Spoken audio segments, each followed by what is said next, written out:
The clock on the hospital wall showed 2:47 a.m. when Maya finally walked out of the pediatric ward. Her feet ached inside her worn-out sneakers, and her back felt like someone had been using it as a punching bag for the past 16 hours straight. She pulled her hair out of the messy bun it had been trapped in all day and rubbed her temples, trying to push away the headache that had been building since noon. Maya had always dreamed of being a nurse, but she never imagined it would feel this exhausting. Not just the physical tiredness, but the weight of everything else pressing down on her shoulders. The stack of bills sitting on her kitchen counter seemed to grow taller every week. Her father's medical debt felt like a mountain she'd never climb over, even though he'd been gone for 8 months now. She dug through her purse, searching for her car keys between crumpled receipts and empty gum wrappers. The parking garage was mostly empty at this hour, just a few cars scattered here and there belonging to the night shift workers, who were just starting their day while she was ending hers. Maya's old Honda Civic looked even more beaten up under the harsh fluorescent lights.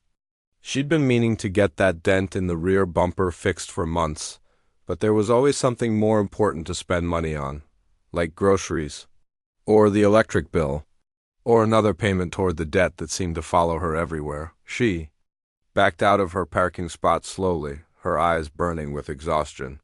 The radio played some cheerful morning show that felt completely out of place with how she was feeling. All she wanted was to get home, heat up some leftover soup, and fall into bed for a few hours before she had to come back, and do it all over again. That's when she heard the awful scraping sound. Maya slammed on the brakes, her heart jumping into her throat. She knew that sound. It was the sound of her already difficult life getting even more complicated. She sat there for a moment, gripping the steering wheel, almost afraid to look in her rearview mirror. When she finally did look, she saw a motorcycle, lying on its side behind her car, and standing next to it was a man in a delivery uniform, staring at the scene with the kind of calm that only comes from being so tired that even disasters feel manageable. Maya turned off her car and got out, her legs feeling shaky. "Oh no, oh no, oh no," she kept repeating under her breath. "I'm so sorry, I didn't see you. I'm so sorry." The man looked up at her, and Maya noticed his eyes first. They weren't angry like she expected. They looked tired, sure, but there was something gentle about them. He was probably around 30, with dark hair that looked like he'd been running his hands through it, and his delivery jacket had seen better days. "It's okay," he said, and his voice was surprisingly calm. "These things happen." "No, it's not." "Okay," Maya said, her voice getting higher with panic.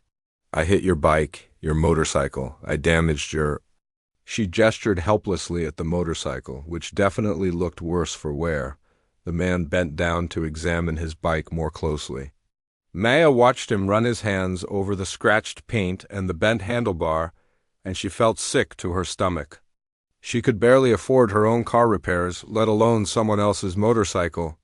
"I have insurance," she said quickly, though she wasn't entirely sure what her insurance would actually cover. "I can pay for the damage. I'll figure out how to pay for it." He looked up at her again, and Maya realized she was rambling. She probably looked as frazzled as she felt, still in her scrubs with her hair all over the place and exhaustion written across her face. "You look like you've had a long day," he said. "Try a long 16 hours, Maya replied, then immediately felt bad for complaining to someone whose motorcycle she just destroyed. The man stood up and brushed his hands off on his jeans. "I'm Jake," he said. "And this is my bike, Rosie. She's been through worse. I'm Maya," she said.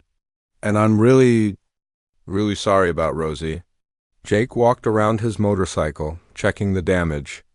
Maya watched him nervously, trying to calculate in her head how much motorcycle repairs might cost. Probably more than she had in her checking account. Definitely more than she could afford without putting off other bills. "You're a nurse?" Jake asked, nodding toward her scrubs. "Yeah, pediatric ward," Maya said. "Just finished a double shift." "Which isn't an excuse for not paying attention, I know." "Double shift. That's rough." Maya shrugged, pays the bills. "Well, some of them anyway." Jake managed to get his motorcycle upright, and Maya was relieved to see it didn't look completely destroyed. Scratched and banged up, sure, but still in one piece. The front headlight was cracked and the handlebar was definitely bent, but it could have been worse. Look, Jake said, it's almost 3 in the morning. We're both tired. Why don't we grab some coffee tomorrow and figure out the insurance stuff then? Maya blinked at him. Coffee? Yeah, there's a diner about 2 blocks from here. Makes decent coffee, and they're open 24 hours. We can exchange information, maybe get some quotes for the repairs? He paused. Unless you'd rather handle everything through insurance companies and phone calls. The idea of dealing with insurance companies made Maya's head hurt even more. Coffee sounds better, she admitted. Jake smiled, and Maya noticed it reached his eyes. Good, how about tomorrow night? I mean, tonight. After you get some sleep? You work nights too? Maya asked. Delivery driver, Jake said, gesturing to his uniform. Day shift at a construction site, delivery driver at night. Rosie here. Helps me get from job to job. Maya felt even worse. She'd damaged this man's way of getting to work. I really am sorry, she said again. I know you are, Jake said. These things happen. We'll figure it out. They exchanged phone numbers, and Jake gave her the name of the diner where they could meet. Maya watched him carefully maneuver his damaged motorcycle toward the exit, going slowly and testing the brakes as she drove home. Maya couldn't stop thinking about the whole encounter. She'd expected anger, maybe shouting, definitely some kind of confrontation. Instead, she'd met someone who seemed almost as tired as she was, just trying to get through each day. Her apartment felt extra quiet when she finally got home. The stack of bills on her kitchen counter seemed to mock her as she walked past. Another expense she couldn't afford, another problem to solve, but as she heated up her soup and finally sat down for the first time in hours, Maya realized she was actually looking forward to coffee with Jake, not because of the accident, not because of the insurance mess they had to sort out, but because it had been a long time since someone had looked at her with such genuine kindness. Maybe tomorrow would bring more complications, but tonight, for just a moment, Maya felt a little less alone. Maya showed up at the diner 15 minutes early, which surprised even her. She'd spent way too much time picking out clothes that didn't look like she was trying too hard, settling on jeans and a simple sweater. Not that this was a date or anything. This was just 2 responsible adults handling a fender-bender situation over coffee. The diner looked like it hadn't been updated since the 1980s, with red vinyl booths and black and white checkered floors. The kind of place that served coffee in thick ceramic mugs and probably had pie that was better than it had any right to be. Maya chose a booth near the window and ordered coffee from a waitress who looked like she'd been working there since. The place opened. Jake walked in exactly on time, which told Maya something about the kind of person he was. He'd changed out of his delivery uniform into a flannel shirt and jeans, and his hair looked like he'd actually combed it this time. He spotted her right away and gave her that same gentle smile from the parking garage. Thanks for meeting me, he said as he slid into the booth across from her. How'd you sleep? Like someone who hadn't slept in about 36 hours, Maya said, laughing. You? About the same. Had to take Rosie to my buddy's shop this morning to get an estimate? Jake accepted coffee from the waitress and added 3 sugars. Good. News is, she's not as banged up as we thought. Maya felt some of the tension leave her shoulders. That is good news. How much are we talking about? Jake pulled a folded piece of paper from his pocket. 400 for parts, maybe 200 for labor if I help with the work. $600. Maya tried not to let her face show how much that number stung. That was groceries for a month. Or half her rent. Or a chunk of the medical debt that followed her around like a shadow. Okay, she said, trying to sound confident. I can handle that. Jake studied her face for a moment. You sure? Because we could probably work something out with insurance if— No, it's fine, Maya said quickly. Insurance meant paperwork and phone calls and possibly higher premiums she definitely couldn't afford. I'll figure it out. They sat in comfortable silence for a moment, both sipping their coffee. The diner was busy with the dinner crowd, families and couples, and tired-looking people grabbing a quick meal between jobs. Maya watched a little girl in the next booth over trying to convince her dad to let her have ice cream before dinner. So you work construction during the day? Maya asked, partly to change the subject away from money. Jake nodded. When there's work available. Been a slow season, so the delivery gig helps fill in the gaps. He paused. What about you? Always wanted to be a nurse? Since I was about 8, Maya said. My grandmother was in and out of hospitals a lot when I was little, and I was fascinated by the nurses. They always seemed to know exactly what to do, you know? Like they had some kind of superpower. And now? Maya laughed, but it came out a little bitter. Now I know the superpower is mostly caffeine and stubbornness. Jake smiled. That's probably true for most superpowers. The waitress came by to refill their coffee, and somehow they started talking about other things. Jake told her about growing up in the same neighborhood where he still lived, how he'd learned construction from his father before his dad retired. Maya found herself talking about nursing school, about how much she'd loved learning about pediatric care. So you specialized in kids on purpose? Jake asked. Yeah, they're honest, you know? Adults lie all the time about how they're feeling, but kids just tell you straight up. My tummy hurts, or I'm scared, or that medicine tastes like old socks. Maya grinned. Makes the job easier in some ways. Sounds like it would be heartbreaking sometimes, too. Maya's smile faded a little. Yeah, it can be. But when you help a kid feel better, when you see them smile again, it's worth it. Jake nodded like he understood something about jobs that were hard but worth it. They talked for almost 2 hours. Without realizing it, Maya learned that Jake lived with his mother, that he'd started his own small construction business a few years back, but had to close it down when work dried up. He learned that Maya had moved back to town after her father got sick, that she'd been planning to go back to school to become a nurse practitioner before life got complicated. What happened? Jake asked gently. With school, I mean... Maya stirred.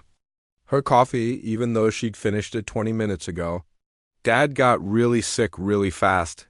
Cancer. The treatments were expensive, and someone had to take care of him, and ... She shrugged. School could wait. Dad couldn't. I'm sorry, Jake. Sighed, and Maya could tell he really meant it. It's okay. I mean, it's not okay, but you know what I mean? Maya looked up at him. What about your construction business? Do you miss it? Every day, Jake said without hesitation. There's something about building something with your hands. You know, starting with just an idea and some materials and ending up with something real, something that'll last. Think you'll start it up again? Jake was quiet for a moment. Maybe someday, when things are different? Maya wondered what different meant for him, but she didn't push. They all had their complications, their reasons why dreams had to wait. The diner was starting to empty out, and Maya realized they'd been sitting there for way longer than it should take to exchange insurance information. Not that she minded. It had been months since she'd had a real conversation with someone who wasn't asking her to check their temperature or bring them pain medication. I should probably get going, Maya said reluctantly. Early shift tomorrow. Yeah, me too.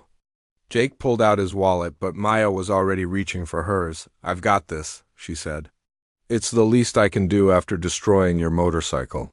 You bought coffee for the guy whose bike you hit. That's very civilized of you. They walked out to the parking lot together, and Maya realized she didn't want the evening to end. Which was ridiculous because this wasn't a social call. This was just two people being responsible about a car accident.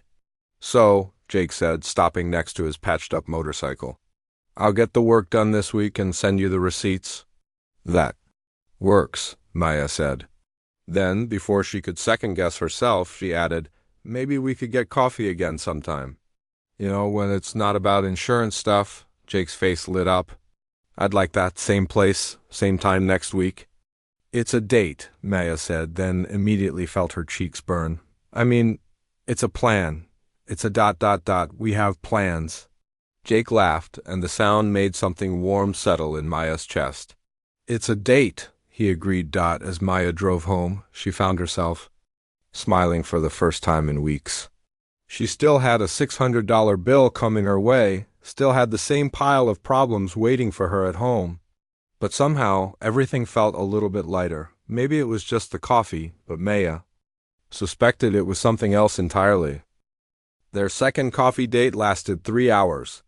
By their third meeting, they'd moved from the diner to a small park nearby where they could walk and talk without feeling like they needed to keep ordering food. Maya found herself looking forward to these Wednesday evenings more than anything else in her week. It was during their fourth coffee date that Jake mentioned his mother.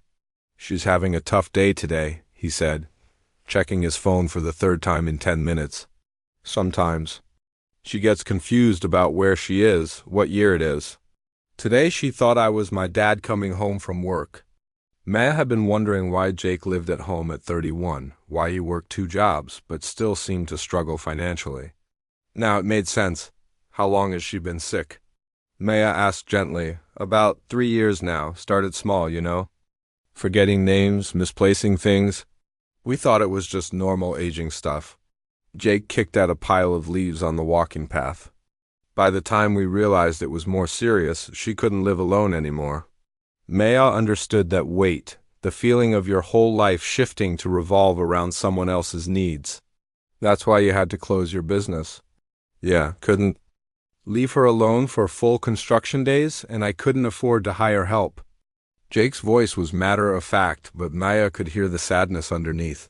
Some things are more important than work. The next week, Maya showed up to their coffee date with a container of homemade soup. "What's this?" Jake asked, looking surprised. "Chicken and rice soup, my grandmother's recipe." Maya felt suddenly self-conscious. "I thought maybe your mom might like some." "I know how hard it can be to cook when you're dealing with ... everything." Jake stared at the container for a moment, and Maya worried she'd overstepped. They'd only known each other for a month. Maybe bringing food for his mother was too much, too personal. "That's really kind of you," Jake said finally, and his voice sounded a little rough. "She'd love this. She always complains that I can't cook anything that doesn't come from a box." The following Wednesday, Jake asked if Maya wanted to skip the park and come meet his mother instead. Rosa Chun was smaller than Maya had expected, with silver hair that she kept trying to smooth down and bright eyes that seemed to focus and unfocus.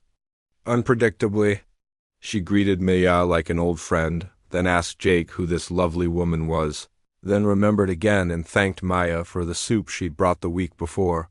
"You're the nurse," Rosa said suddenly, gripping Maya's hand. "Jake told me about you. You take care of children." "That's right," Maya said, settling into the chair next to Rosa's. "I work at the hospital downtown." "I used to work at a hospital," Rosa said. "Was I a nurse too?" Jake started to correct her gently. Rosa had worked at a grocery store for 30 years, but Maya caught his eye and shook her head slightly. "What was your favorite part about working at the hospital?" Maya asked instead. Rosa's face lit up. "Helping people feel better, making sure they weren't scared." She squeezed Maya's hand. "You understand." Maya stayed for 2 hours, listening to Rosa's stories that mixed memories from different decades, helping her with some gentle exercises she'd learned in physical therapy training. When Rosa got tired, Maya helped Jake get her settled for a nap. "You're good with her," Jake said as they stood in his small kitchen afterward. "She's sweet, and she raised a good son." Maya smiled. "The exercises I showed you will help with her. Mobility, just a few minutes a day." "I don't know how to thank you." "You don't need to thank me. This is what friends do." But Maya knew it was becoming more than friendship, and she suspected Jake knew it too. The shift happened gradually. Jake started picking Maya up after her night shifts, claiming he was already out making deliveries anyway. Maya began stopping by twice a week with dinner, teaching Jake simple recipes that Rosa enjoyed.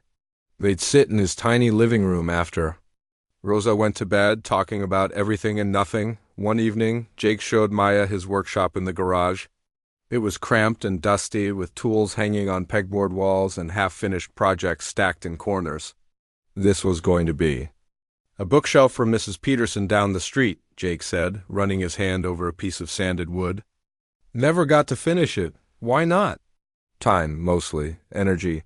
When you're working 2 jobs and taking care of someone, hobbies kind of disappear." Maya picked up a small carved bird from the workbench. It was beautiful, detailed, clearly made by someone. Who knew what they were doing? You made this? Yeah, a couple years ago. Was trying to make a whole set for Rosa's birthday. Jake took the bird from Maya's hands, turning it over. She loves birds. Used to feed them in the backyard every morning. Does she still? Sometimes, when she remembers? The next week, Maya brought Jake a bag of birdseed along with dinner. For Rosa, she explained. Maybe feeding the birds will help her remember good things. Jake looked at her like she'd just given him something priceless, that they established a routine without really discussing it. Maya would come over after work on Tuesdays and Thursdays. Jake would pick her up after night shifts. They'd all have dinner together when Rosa was having good days, and Maya would sit with Rosa while Jake ran errands when she wasn't. Maya learned that Rosa had good days and bad days, sometimes good hours and bad hours. She learned that Jake rarely slept more than 5 hours at a time because Rosa sometimes wandered at night. She learned that he'd given up almost everything, friends, hobbies, any kind of social life, to take care of his mother. In return, Jake learned that Maya was still paying off her father's medical bills, that she sent money to her aunt who'd helped during her dad's illness, that her dream of going back to school seemed further away every month. He learned that she worked extra shifts whenever possible, that she hadn't bought herself new clothes in over a year, that she sometimes ate peanut butter sandwiches for dinner to save money. You don't have to do all this alone, Maya told him. One evening as they sat in his garage while he worked on refinishing an old chair, says the woman who's been doing everything alone for 2 years, Jake replied, not looking up from his sanding. That's different. How? Maya didn't have a good answer for that. One Thursday evening, Rosa had what Jake called a really good day. She remembered Maya's name without prompting, asked about her work, even helped make dinner. After they ate, she insisted on showing Maya old photo albums. This is Jake when he built his first birdhouse, Rosa said, pointing to a picture of a grinning 10-year-old holding up a crooked wooden box. Always building something, this one. Still him, Ma, Jake said softly. What are you building now? Rosa asked. Jake looked across the room at Maya, who was laughing at a picture of teenage Jake with unfortunate haircut choices. Something good, I think, he said later. As Maya helped clean up the dinner dishes, she realized that for the first time in months, she felt like she belonged somewhere. Not just as someone earning a paycheck or paying off debts, but as part of something that mattered. Jake walked her to her car that night, something he'd started doing without being asked. Thank you, he said, for everything. For Rosa, for dinner, for For what? Jake was quiet for a moment. For making this feel less impossible. Maya reached up and touched his face gently. It's not impossible, Jake, it's just hard. There's a difference. As she drove home, Maya realized that somewhere along the way, taking care of Jake and Rosa had stopped feeling like a burden and started feeling like a choice she was happy to make. Maya should have known that things were going to well. Life had a way of reminding her that happiness was usually temporary, especially when you couldn't afford it. The first sign of trouble came on a Tuesday morning when she arrived at work, to find her supervisor waiting by the nurse's station with an expression that made Maya's stomach drop. We need to talk, Linda said, gesturing toward her office. Maya followed, her mind racing through possibilities. Had she made a mistake with a patient? Forgotten to file some paperwork? She couldn't think of anything, but these days her brain felt like it was running on fumes most of the time. Have a seat, Linda said, closing the door behind them. I'm afraid I have some bad news about the budget cuts. The words that followed felt like they were coming from underwater. Reduced hours. Staffing changes. Economic pressures. Maya heard herself asking questions about when this would start, how many hours she'd lose, whether there was any way around it. I'm sorry, Maya, you're a good nurse, one of our best. But with the new regulations and funding cuts, we have to reduce everyone's hours by at least 30%. 30%, Maya did the math in her head. That was almost $1,000 a month. Money she absolutely could not afford to lose. When does this start? Maya asked, trying to keep her voice steady. Next week. Maya drove to Jake's house. That evening, feeling like she was carrying a weight in her chest that got heavier with every breath. She'd spent the day trying to figure out how to make the numbers work, but there was no way around it. She'd have to find a second job, which meant less time with Jake and Rosa, less time to sleep, less time to do anything but work and worry. She found Jake in the garage, but something was wrong. His tools were scattered everywhere, and he was sitting on an overturned bucket with his head in his hands. "Jake?" Maya set down the bag of groceries she'd brought. "What happened?" Jake looked up, and Maya saw an anger in his eyes that she'd never seen before. "Someone broke into the garage last night, took most of my good tools." Maya's heart sank. She looked around and noticed the empty spaces on the pegboard, the broken lock on the side door, the general chaos of a space that had been torn apart by someone looking for anything valuable. "Did you call the police?" "Yeah, they took a report." Jake's voice was bitter. "Said they'd look into it, but honestly, what are the chances? These tools are probably already sold to some pawn shop 3 towns over." Maya sat down on a stack of lumber beside him. "How much were they worth?" "About $3,000 if I had to replace everything. More importantly, they were my grandfather's tools. Some of them, anyway. The ones that actually meant something." Jake picked up a bent screwdriver from the floor. "This is about all they left me." They sat in silence for a moment. Maya wanted to say something comforting, something that would make this better, but she couldn't think of anything that didn't sound empty and useless. "There's more," Jake said quietly. "I got laid off from the construction site today. Project got canceled." "Budget issues," they said. Maya felt like someone had punched her in the stomach. "Jake, no, so now I'm down to just delivery driving, which doesn't pay enough to cover Rosa's medications, let alone everything else." Jake stood up and started pacing. "And without my tools, I can't even take on side jobs anymore?" Maya reached for his hand, but he pulled away, not in anger, but in frustration. "I can't do this, Maya. I can't take care of her properly. I can't even take care of myself." "We'll figure something out," Maya said, though she had no idea what that might be. "Will we? Because from where I'm standing, it looks like everything is falling apart." Maya wanted to tell him about her own bad news, but looking at Jake's defeated expression, she couldn't bring herself to add to his burden. Instead, she helped him clean up the garage and stayed for dinner, trying to pretend like everything was normal for Rosa's sake, but Rosa was having a difficult day too. She kept asking for Jake's father, getting agitated when Jake tried to explain that Dad wasn't coming home. She knocked over her water glass twice and refused to take her evening medication. "I want to go home," Rosa kept saying. "This isn't my house. Where's my house?" "Ma, you are home," Jake said patiently, for the 4th time. "This is your house. You've lived here for 20 years. No, my house has blue flowers in the kitchen." "This isn't right." Maya watched Jake's face as he tried to calm his mother down, saw the exhaustion and frustration he was working. So hard to hide. When Rosa finally went to bed, Jake collapsed on the couch and stared at the ceiling. "Some days I don't think I can do this anymore," he said quietly. "You're doing everything you can," Maya said, sitting beside him. "It doesn't feel like enough. She's getting worse, and I can't afford the kind of care she really needs. Do you know what a good memory care facility costs? $3,000 a month. Minimum." Maya's heart ached for him. "Maybe there are programs, assistance options. I've looked into everything. We make just enough money that we don't qualify for most help, but not nearly enough to actually afford anything." Jake rubbed his face with his hands. "Sometimes I think she'd be better off if I just put her in a state facility and walked away." "You don't mean that, don't I?" "At least then she'd have professional care, people who know what they're doing. She'd also be surrounded by strangers in a place she doesn't know." "Jake, she needs you." "Does she?"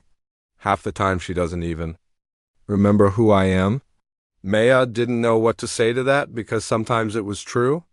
Rosa's bad days were getting more frequent, and on those days, Jake was just some stranger trying to give her pills and tell her what to do. The next week brought more bad news. Maya's car started making a grinding noise that the mechanic said would cost $800 to fix.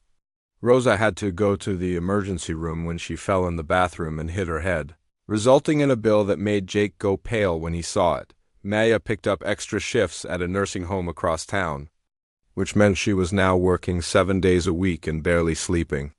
Jake started skipping meals to save money, something Maya only found out when she noticed he'd lost weight and his clothes were hanging loose on him. "You're not eating enough," Maya confronted him one evening when she stopped by with dinner.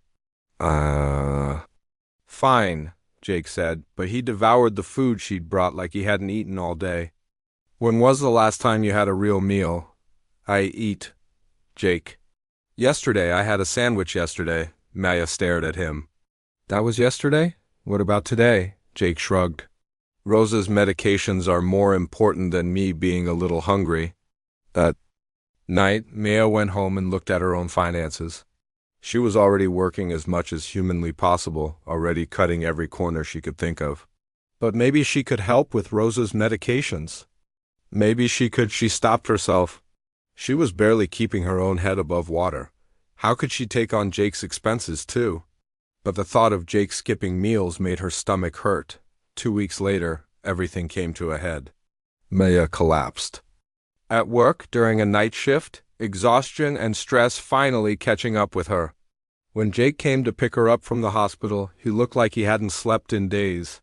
"This is insane," Jake said as they sat in his car outside Maya's apartment. "Look at us. We're both falling apart.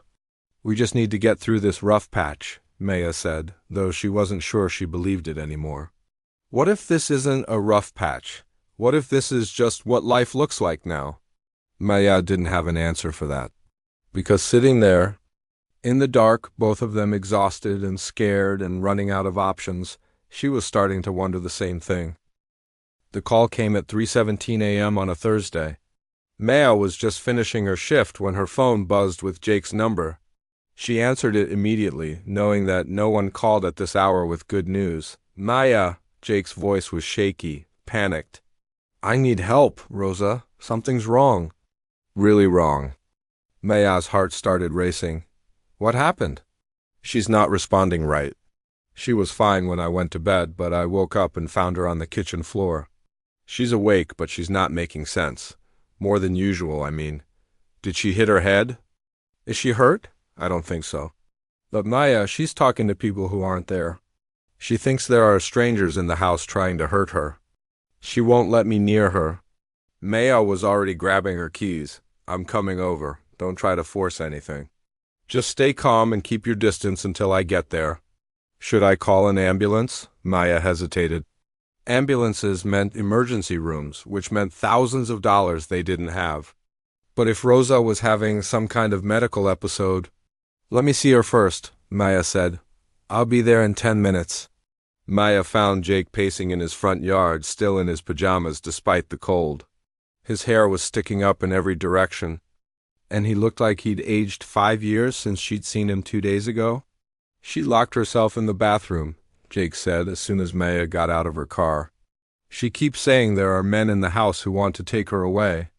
Maya could hear Rosa's voice through the front door, high and frightened, talking rapidly to someone who wasn't there. Her nurse training kicked in immediately. "Has this happened before?" Maya asked as they went inside. "Not like this." "She gets confused, sure, but this is different. She's terrified, Maya, and she thinks I'm one of the strangers." Maya approached the bathroom door slowly. "Rosa, it's Maya, the nurse." "Can you hear me, Maya?" Rosa's voice was small and scared. "Are you real?" "There are so many people here, I don't know. I'm real, honey." "And there's no one here except me and Jake. You're safe." "Jake? My Jake?" "Yes, your son Jake. He's worried about you."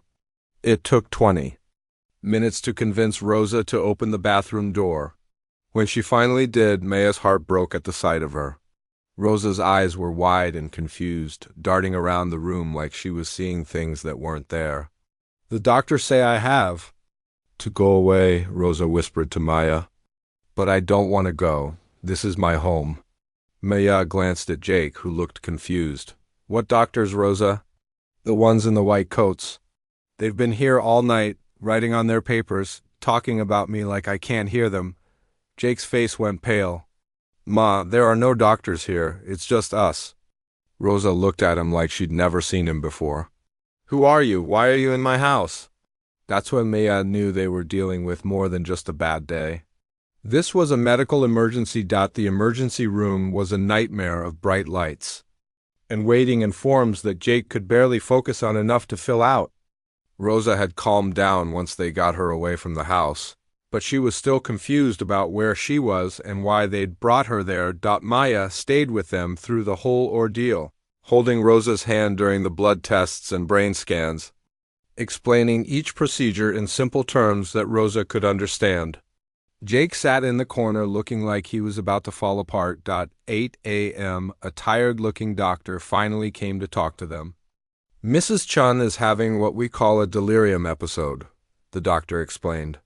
It's common in patients with dementia, often triggered by stress, changes in routine, or progression of the disease. Is she going to be okay? Jake asked.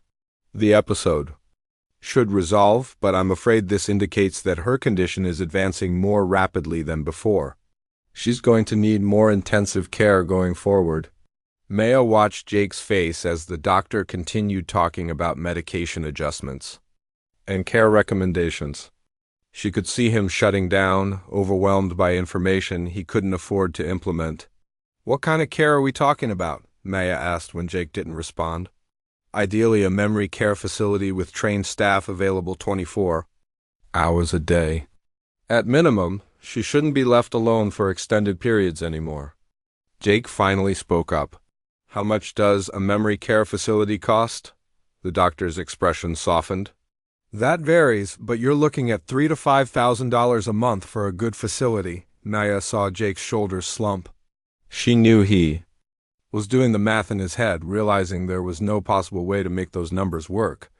They discharged Rosa that afternoon with new medications and a list of care instructions that might as well have been written in a foreign language. For all the good they did. Jake was quiet during the drive home, answering Rosa's repeated questions about where they'd been with endless patience. Once Rosa was settled for a nap, Jake and Maya sat at his kitchen table with the discharge papers spread between them. I can't do this anymore, Jake said quietly. I can't give her what she needs. The episode was scary, but she's okay now, Maya said, though she wasn't sure she believed it herself. For now, but what about next time? What if I'm at work and she has another episode? What if she gets confused and tries to leave the house? What if she gets hurt because I'm not here? Maya reached across the table for his hand, but Jake pulled away. I've been looking into state facilities, Jake said, not meeting her eyes. Jake, no. There's one about an hour away. It's not great, but it's clean, and they have trained staff. She'd be safe there. She'd be miserable. You know she would be, would she?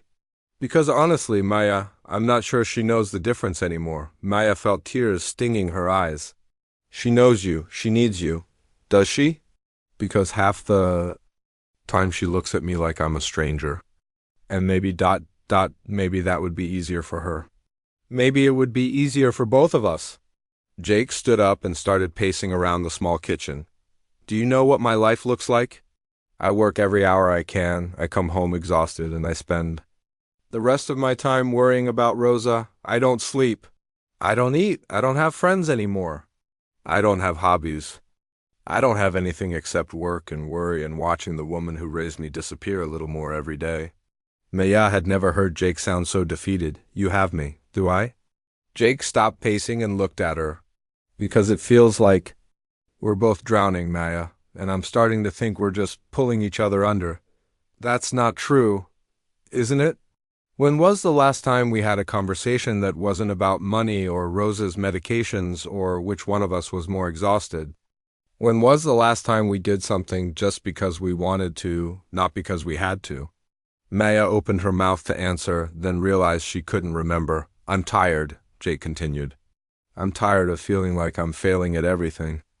I'm tired of watching you work yourself into the ground trying to help us. I'm tired of pretending that love is enough to fix all of this. Love is enough, Maya said, but her voice sounded weak even to herself. No, it's not. Love doesn't pay for Rosa's medications. Love doesn't make me a better caregiver. Love doesn't change the fact that she needs more help than I can give her. They sat in silence for a long moment. Maya could hear Rosa stirring in the bedroom, probably waking up from her nap, confused about where she was again. "So what are you saying?" Maya asked quietly. Jake was quiet for so long that Maya thought he might not answer. When he finally spoke, his voice was barely above a whisper. "I'm saying maybe we should stop pretending this is working. Maybe you should focus on getting your own life together, and I should focus on figuring out what's best for Rosa. You're breaking up with me. I'm trying to be realistic."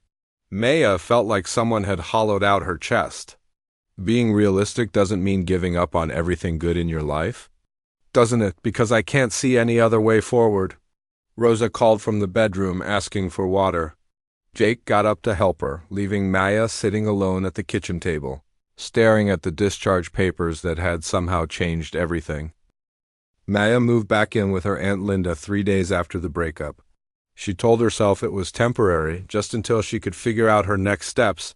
But sitting in her childhood bedroom, surrounded by boxes of her belongings, everything felt permanent in the worst possible way. Linda didn't ask many questions, which Maya was grateful for. Her aunt had always been good at reading situations, knowing when to offer advice and when to just provide a safe place to land. She helped Maya carry boxes upstairs and made tea while Maya tried to explain why she was suddenly homeless and heartbroken. "He thinks we were making each other's lives harder," Maya said, staring into her mug. "Maybe he's right." "Are you asking me or telling me?" Linda asked. "I don't know. Both. Neither." Maya rubbed her temples. "I just know that I feel like I lost everything all at once." The hardest part was the silence. For months, Maya's phone had buzzed constantly with texts from Jake, updates about Rosa, pictures of something funny that happened at work, random thoughts he wanted to share. Now her phone sat quiet on her nightstand, and Maya found herself checking it obsessively anyway. She threw herself into work with a desperation that worried even her coworkers. Maya picked up every available shift, volunteered for overtime, and signed up to work holidays. Anything to keep her mind busy and her hands occupied. "You're going to burn yourself out," her supervisor Linda warned after Maya worked her 6th consecutive 12-hour shift. "I'm fine," Maya insisted, though she could feel exhaustion settling into her bones like a permanent ache. "When was the last time you took a day off?" Maya had to think about it. 2 weeks ago? "That was 3 weeks ago, and you spent that day in the emergency room getting 4 fluids because you were dehydrated." Maya wanted to argue, but Linda was right. She was running herself into the ground, working so much that she barely had time to eat or sleep properly.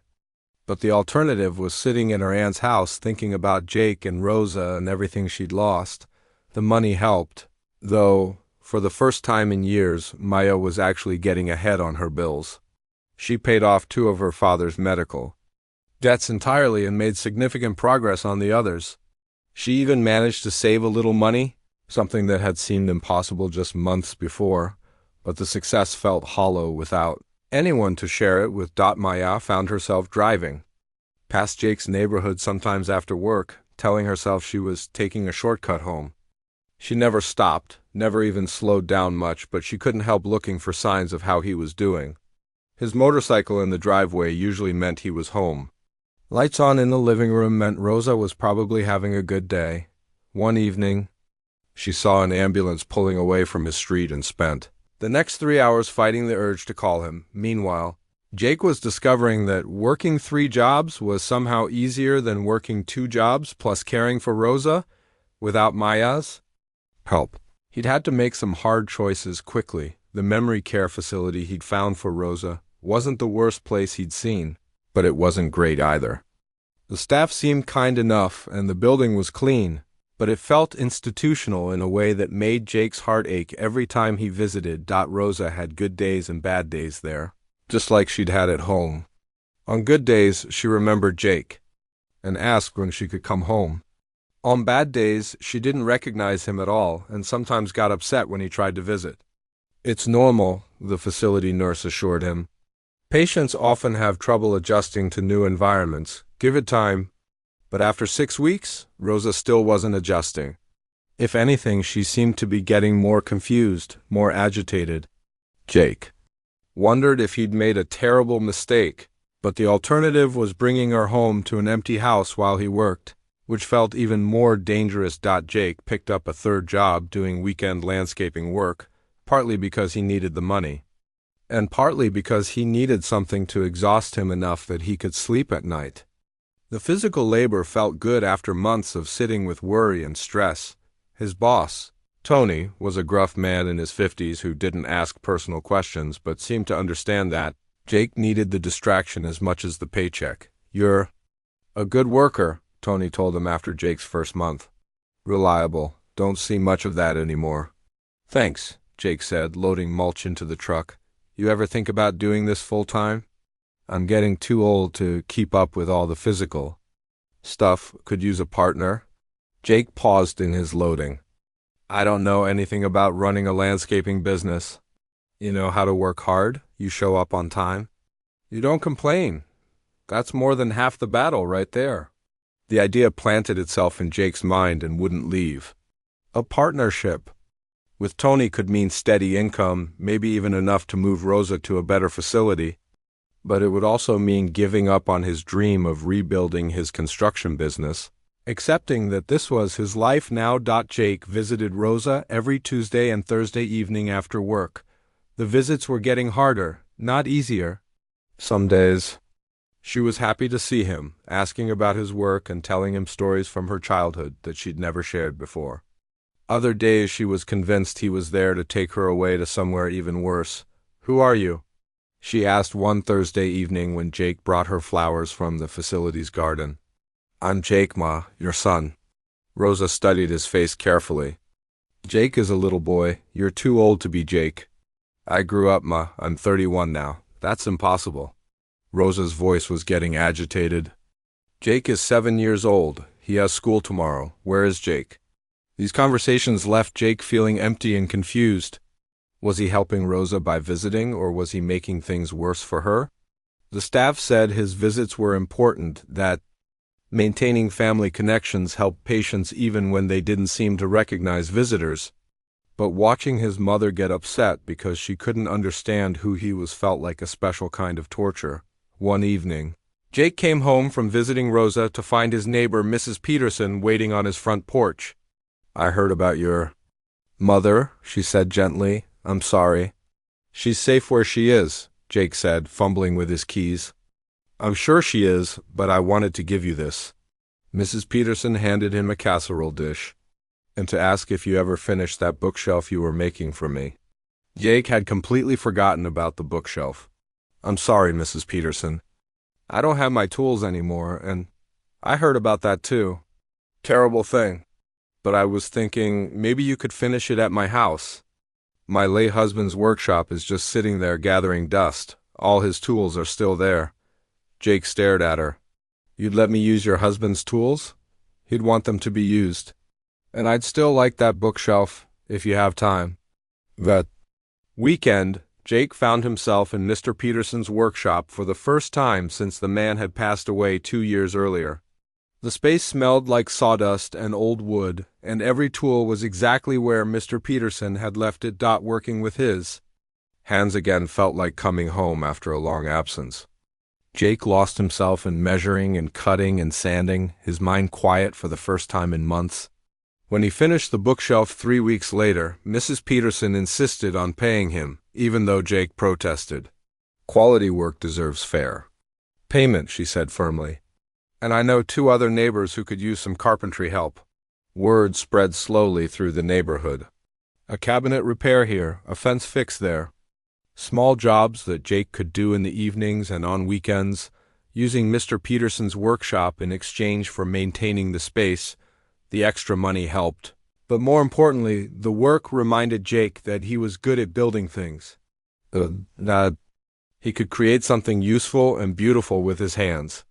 That maybe his dreams weren't completely dead, just delayed, but every evening when he went home to his empty house, Jake couldn't shake the feeling that he was rebuilding his life around a hole shaped like Maya and Rosa. He was surviving, even. Making progress in some ways, but he wasn't really living. He thought about calling Maya almost every day, especially when something good happened that he wanted to share. But what would he say? That he missed her? That he'd made a mistake? That he was sorry for pushing her away when things got hard? Instead, Jake focused on work and visiting Rosa and trying to convince himself that this was enough. That being alone was easier than the complicated mess his life had become when he'd let himself love someone, but late at night, lying in bed. In his quiet house, Jake couldn't help wondering if Maya was thinking about him too. Maya was restocking supplies in the pediatric supply closet when she heard the familiar sound of Jake's voice echoing down the hospital hallway. For a moment, she thought she was imagining it. She'd heard his voice in grocery stores and coffee shops for months, only to turn around and find strangers who sounded nothing like him.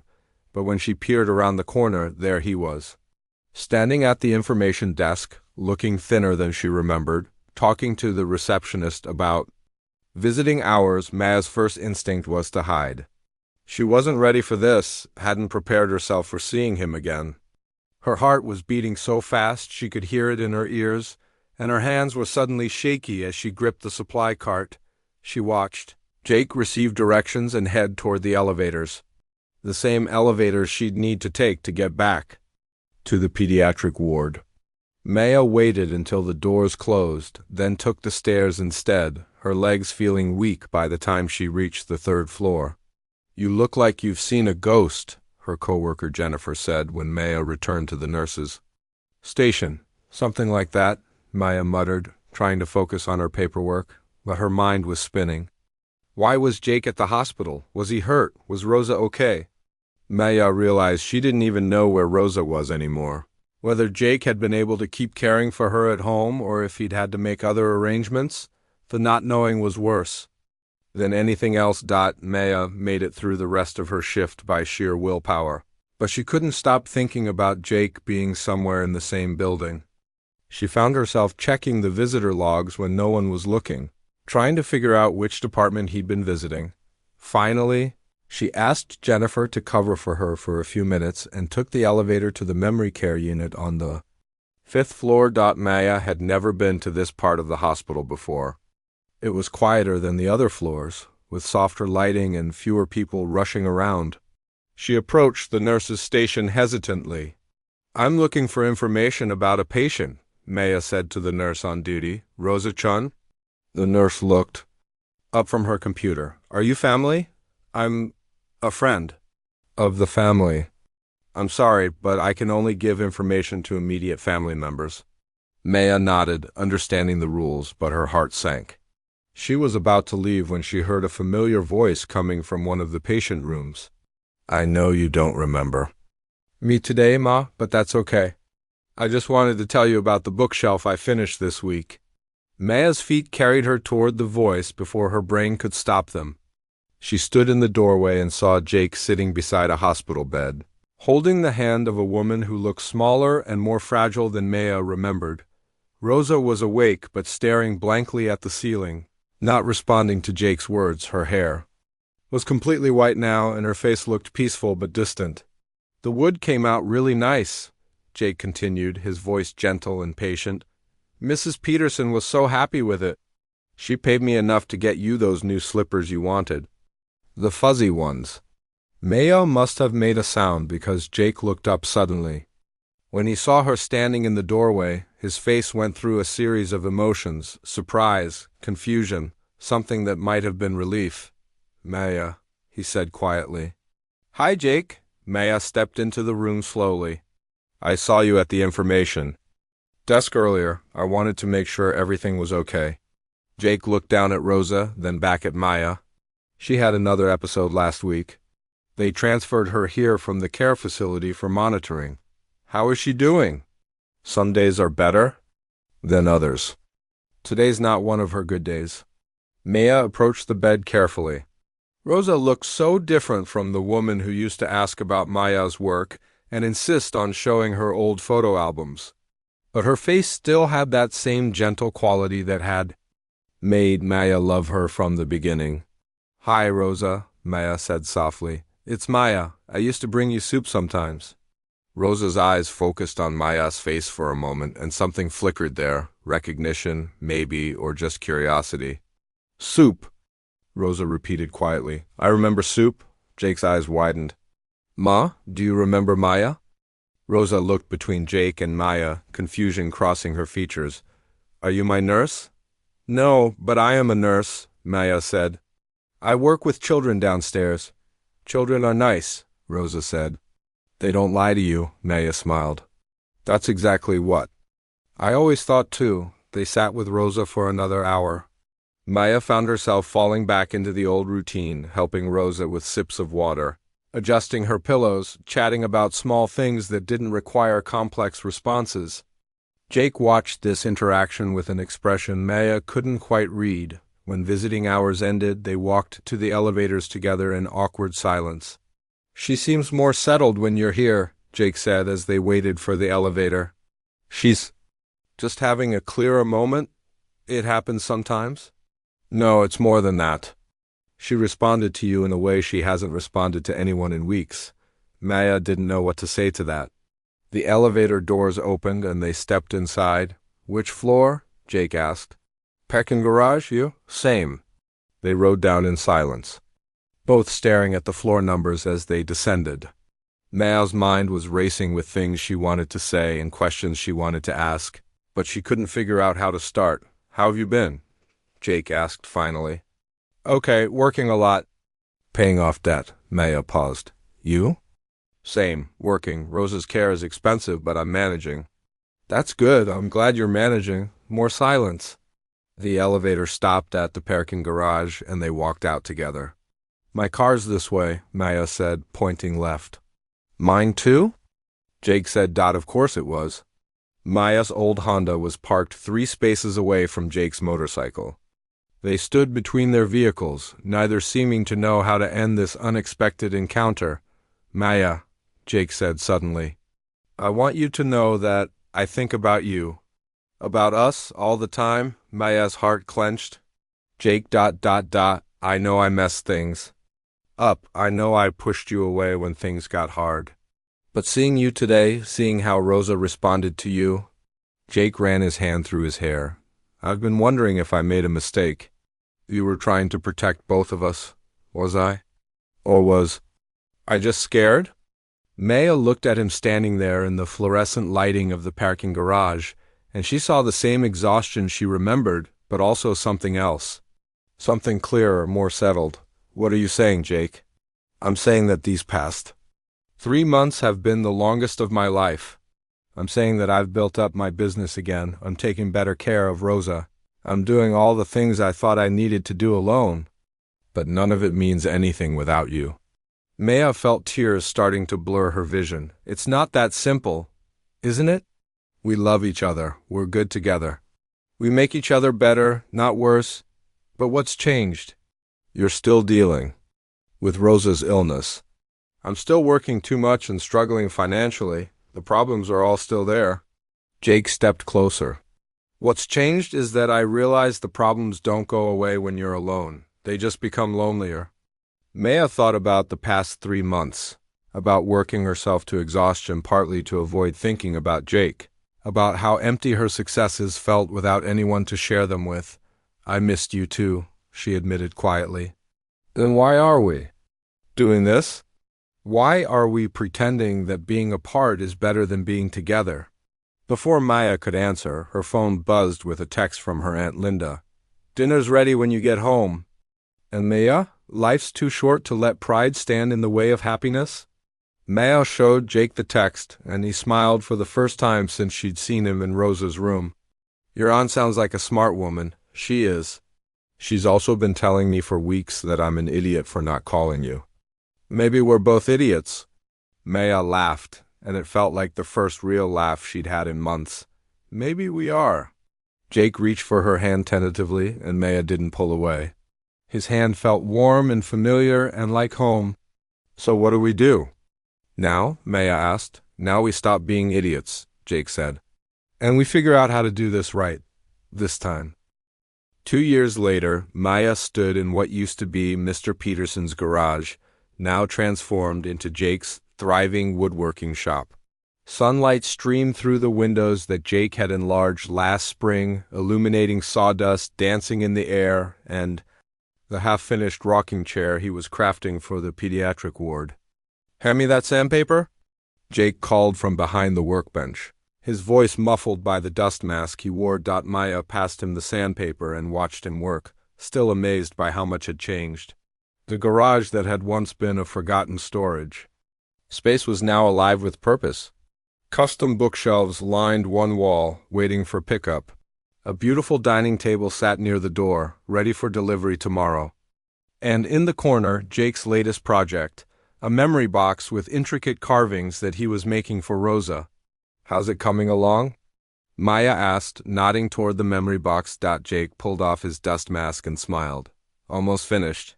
I want to have it ready for her birthday next week, Rosa's birthday." Maya still marveled at how different their lives looked now. Instead of dreading Rosa's difficult days, they'd learn to celebrate the good moments and make the most of them. The memory care facility where Rosa lived now was nothing like the institutional place Jake had chosen in desperation 2 years ago. This one had gardens and art therapy and staff who genuinely cared about their patients. It cost more than Jake could have afforded alone, but together, he and Maya had made it work. Maya had finished her nurse practitioner degree 8 months ago thanks to a scholarship program she'd applied for with Jake's encouragement. Her new job at the hospital came with better hours and significantly better pay, which had changed everything for both of them. "I should get going," Maya said, checking her watch. "Rosa's expecting me at 3, and you know how she gets when her schedule changes." Jake laughed. "She's been talking about your visit all week. Something about wanting to show you her flower drawings from art therapy." Maya grabbed her purse and kissed Jake's cheek, tasting sawdust and contentment. "Will you be there for dinner?" "Wouldn't miss it. Tony's handling the Henderson job this afternoon, so I should be done here by 5. The partnership with Tony had been one of the best decisions Jake had ever made. What started as weekend landscaping work had grown into a successful business that combined Jake's carpentry skills with Tony's landscaping expertise. They specialized in outdoor living spaces, decks, pergolas, custom garden furniture, and had more work than they could handle. Maya drove to Rosa's facility with the windows down, enjoying the warm spring air. The building looked more like a small hotel than a medical facility, with flower boxes under every window and a front porch where residents could sit and watch the world go by. She found Rosa in the art room, carefully coloring a picture of sunflowers with colored pencils. "Maya." Rosa's face lit up when she saw her. "Look what I made for you." Rosa's memory came and went like waves now. Some days she remembered Maya clearly, knew exactly who she was and why she was important. Other days she treated Maya like a new friend, someone interesting she'd just met. Today was clearly a good day. "It's beautiful, Rosa," Maya said, admiring the drawing. "I love the colors you chose." "Yellow for happiness," Rosa said seriously. "The art teacher told us that. Yellow means happiness and hope." Maya settled into the chair next to Rosa and helped her finish the drawing. They talked about the flowers in the facility's garden, about the book Rosa was listening to on audio, about Jake's latest woodworking projects. "He's building something special," Rosa said suddenly, her voice dropping to a whisper. "A surprise." "But I'm not supposed to tell you," Maya raised an eyebrow. "A surprise? For your wedding?" Rosa's eyes twinkled with mischief. "But you didn't hear it from me." Maya's heart skipped. She and Jake had talked about marriage in general terms, the way couples do when they're building a life together. But they'd been focused on getting Rosa settled and Maya through school and Jake's business established. There hadn't been time for big romantic gestures or wedding planning. "Rosa, are you sure Jake said it was for a wedding?" "Oh, yes. He showed me the drawings. Very fancy, very romantic." Rosa went back to her coloring. "You'll love it. Jake makes beautiful things." When Jake arrived for dinner, Maya studied his face for signs of wedding planning, but he seemed perfectly normal. They sat with Rosa in the facility's dining room, sharing stories and laughing at Rosa's commentary on the other residents. "Mrs. Wilson has a new boyfriend," Rosa announced halfway through dessert. "They hold hands during movie night. Very scandalous." "Good for Mrs. Wilson," Jake said, grinning. "Young people don't know how to romance anymore," Rosa continued. In my day, men wrote love letters. They brought flowers. They asked permission from fathers. Maya caught Jake's eye across the table. What do you think, Jake? Are you romantic? Enough? I like to think so, Jake said, but there was something in his expression that made Maya think Rosa might be onto something. After dinner, they sat with Rosa in the facility's garden while she fed breadcrumbs to the birds. It had become their weekly tradition, these Sunday dinners followed by time outside. Rosa still loved watching the birds, and Jake had built a beautiful feeder that hung from the old oak tree.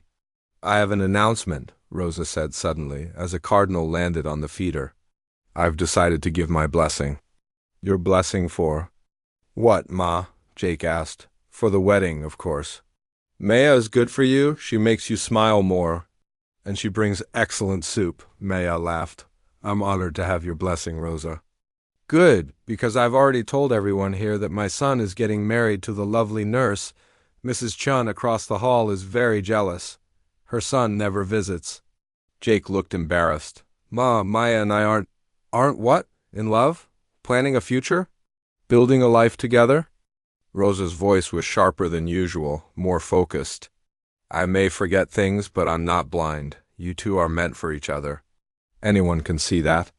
That night, Maya and Jake sat on the porch of their small rental house. They'd moved in together. 6 months ago, sharing a cup of tea and talking about Rosa's predictions. She's not wrong, Jake said quietly. About us being meant for each other. No, she's not. Maya curled up closer to Jake on the porch swing he'd built last summer. But we don't need to rush anything. We're building something good here. We are, Jake agreed. But Maya, I want you to know that I think about our future all the time, about making it official, about promising you that I'll never walk away again, no matter how hard things get. Maya felt tears prick her eyes. Jake, I'm not proposing. Not yet, but I want you to know that's where my heart is. That's where it's been since the day we found each other again in that hospital parking garage. Maya turned to face him fully. My heart's in the same place. It's been there for a while now. They sat in comfortable silence, watching fireflies blink in their small garden. Maya thought about how different her life looked now compared to 2 years ago. She was still working hard, still had goals and challenges ahead of her. But she wasn't facing them alone anymore. Jake's business was thriving in ways that exceeded both their expectations. Maya's new career as a nurse practitioner was everything she dreamed it would be. Rosa was safe and cared for and still bringing joy to their lives, even on her difficult days. But more than any of that, Maya and Jake had learned something important.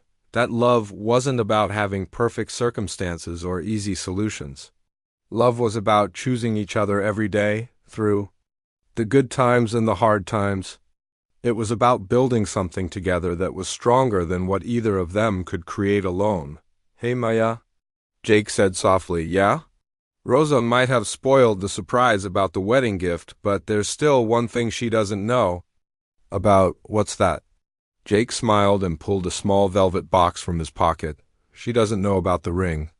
Maya's breath caught as Jake opened the box to reveal a simple, beautiful engagement ring with a small diamond that caught the porch light perfectly. Maya Chun, Jake said, sliding off the porch swing to kneel in front of her. Will you marry me? Will you keep building this beautiful, messy, wonderful life with me? Through happy tears, Maya said yes. And somewhere in the distance, she could swear she heard Rosa's voice saying, I told you so.